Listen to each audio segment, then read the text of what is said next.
Είμαστε στην πρεσβεία της Κίνας και εγώ πήρα να φτιάξω μια παραδοσιακή μάσκα. Τώρα, τι παραδοσιακή μάσκα θα φτιάξω δεν ξέρω. Με λες και καλλιτέχνη. Μπορεί. Αλλιώς θα κάνω μια μουτζούρα και θα το πω μοντέρνα τέχνη. Ξεκινάω,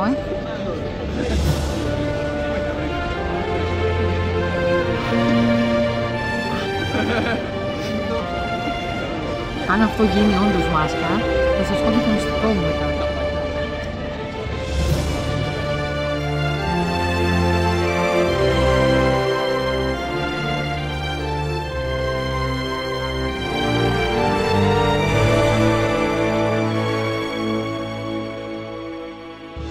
Ο καλλιτέχνης κουράστηκε, νερώθηκε. Να μην φάει κιόλας. Γλυκό από κολοκύθι.